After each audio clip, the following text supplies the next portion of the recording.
Underneath the masks we wear, the roles we play, lies a fragmented self, a self pieced together from societal expectations, inherited beliefs, and the echoes of past traumas. We strive for wholeness, for authenticity, yet find ourselves scattered, dispersed across a landscape of conflicting desires and suppressed truths. Is this the human condition, a perpetual state of internal discord, or is there a path towards integration? A way to reclaim our lost selves and forge a unified, authentic existence? Nietzsche, that relentless explorer of the human psyche, offers a challenging, yet ultimately empowering perspective. He doesn't promise easy answers or comforting illusions. Instead, he invites us to confront the uncomfortable truths about ourselves, to embrace the inherent contradictions within our being, and to harness the very forces that threaten to tear us apart. To become who we truly are, we must first acknowledge who we are not. We must descend into the depths of our own being, confront our shadows, and wrestle with the demons that hold us captive. What if the key to personal power lies not in denying our fragmentation, but in understanding it? Carl Jung spoke of the shadow, that disowned part of ourselves teeming with repressed desires and unacknowledged fears. He saw it not as something to be eradicated, but as a vital source of energy and creativity. Integrating the shadow, Jung believed, was essential for psychological wholeness. Similarly, Nietzsche urges us to confront all that we deem unacceptable within ourselves, to transmute our weaknesses into strengths, and to forge a self that is both powerful and authentic. Are you ready to look into the Nietzschean mirror and confront the fragmentation within? In the journey ahead, we will explore 4 Nietzschean steps towards self-integration and true personal power. These are not mere techniques or strategies, but rather a profound re-evaluation of values, a dismantling of false idols, and a courageous embrace of our own unique will to power. They demand honesty, vulnerability, and a willingness to challenge everything you thought you knew about yourself. This path is not for the faint of heart, but for those who dare to embark upon it. The rewards are immeasurable. A self that is unified, authentic, and unshakably strong. Are you willing to take the first step? The first step on this path to self-integration is amor fati,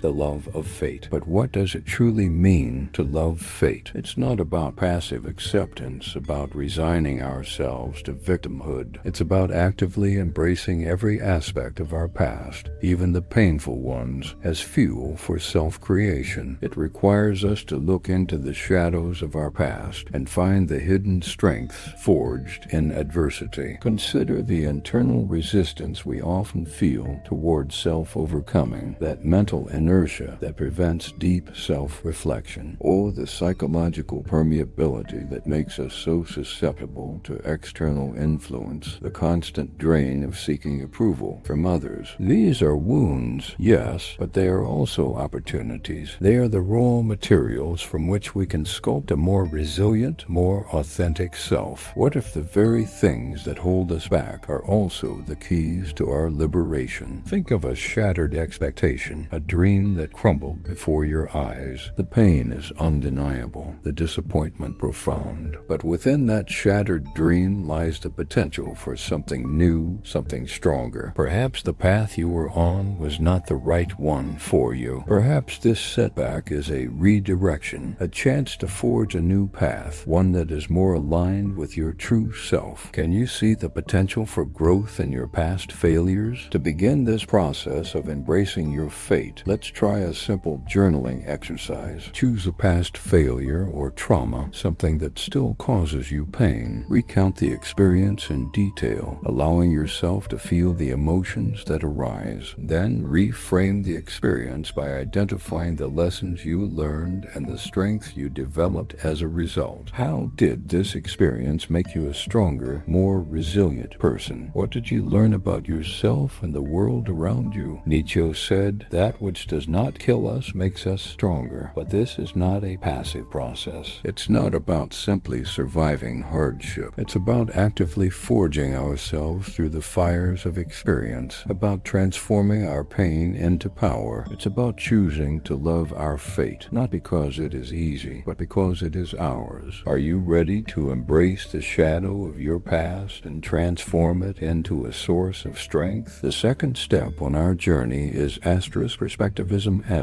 shattering the illusion of objective truth. How often do we cling to a single perspective, believing it to be the only valid one? This clinging limits our self-understanding and fuels internal conflict. We become trapped in a narrow view of ourselves and the world, unable to see the richness and complexity that lies beyond. What if the very notion of a fixed, universal truth is an illusion, a barrier to genuine self-discovery? Consider the ways in which society distorts our perception of reality, presenting societal norms or popular opinions as absolute truths. This pressure to conform leads to self-repression and a fractured sense of self. We silence our own inner voice, sacrificing our authenticity in order to fit in. How much of who you are is shaped by your own genuine desires, and how much is simply a reflection of what society expects you to be? The counterintuitive truth is that all perspectives are inherently subjective, including our own. There is no single objective reality. There are only interpretations, viewpoints, and ways of seeing. Embracing the multiplicity of viewpoints allows for a more nuanced and integrated understanding of ourselves and the world. It opens us up to new possibilities, new ways of thinking, and new ways of being. Can you accept that your own perspective is just one piece of a much larger puzzle? To practice perspectivism, try the devil's advocate exercise. Consciously challenge your own beliefs and assumptions by adopting opposing viewpoints. Argue against your own convictions, forcing yourself to see the issue from a different angle. This exercise cultivates intellectual humility and open-mindedness.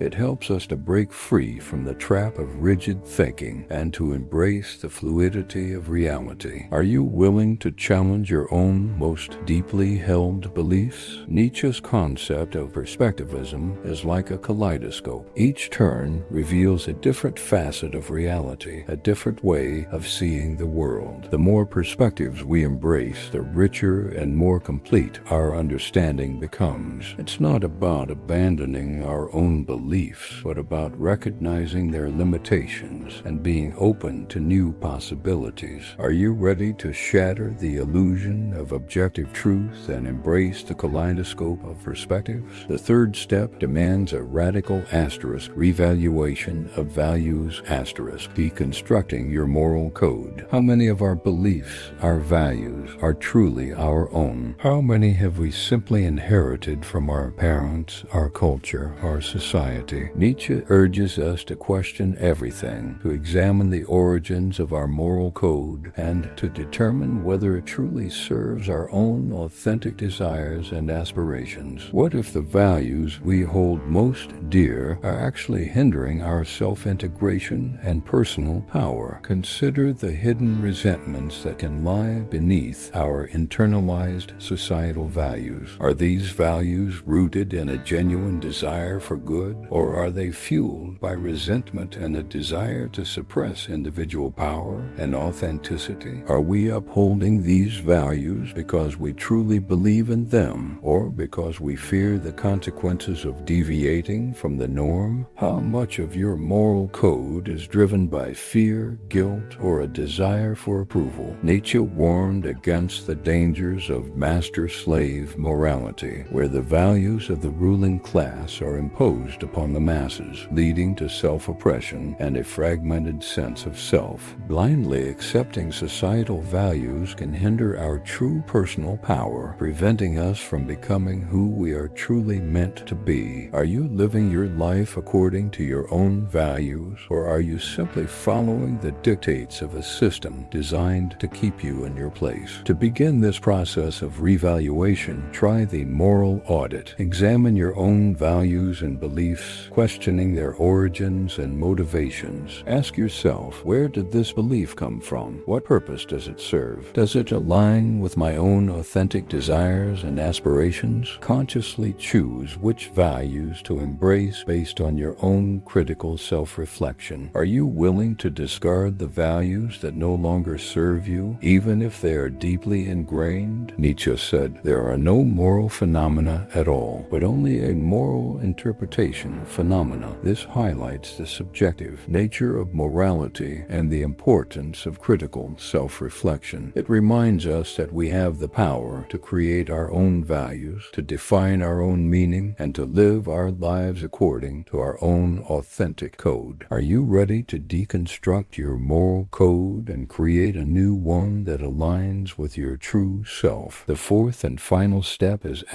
will to power channeling your inner creative force. But what does Nietzsche truly mean by will to power? It's often misunderstood as a drive for domination, a ruthless pursuit of control over others. But this is a gross misinterpretation. The will to power in Nietzsche's philosophy is not about external dominance, but about internal self-overcoming, personal growth, and the creative expression of one's unique potential. What if the true source of power lies not in controlling others, but in mastering ourselves? There are many myths surrounding Nietzsche's philosophy. Some believe it is purely nihilistic, promoting unethical egoism and arrogance. Others believe that self-mastery means suppressing parts of oneself rather than integrating them. Still others believe that independence means complete isolation and a rejection of all human connection. But these are all distortions, misunderstandings of Nietzsche's profound insights. Are you willing to look beyond the stereotypes and explore the true meaning of the will to power? The shattered expectation is the realization that true power comes not from external validation or dominance, but from internal strength, self-mastery, and the ability to shape one's own life. It's about taking responsibility for our own choices, embracing our own unique potential, and striving to become the best version of ourselves. It's about creating our own meaning and living our lives according to our own authentic values. Are you ready to take control of your own destiny? To channel your will to power, engage in activities that allow you to express your unique talents and passions. This could be anything from painting or writing to playing music or dancing. The key is to find activities that bring you joy and fulfillment, that allow you to tap into your inner creative force. Channel your will to power into creative endeavors that allow you to express your authentic self. What are your unique talents and passions? How can you use them to shape your own life and the world around you? Think of the will to power as a river constantly flowing and shaping the landscape around it. It represents the dynamic and transformative nature of self-overcoming. It's a force that is always pushing us to grow, to evolve, and to become more than we ever thought possible. Are you ready to embrace your will to power and become the river that shapes your own destiny? We arrive now at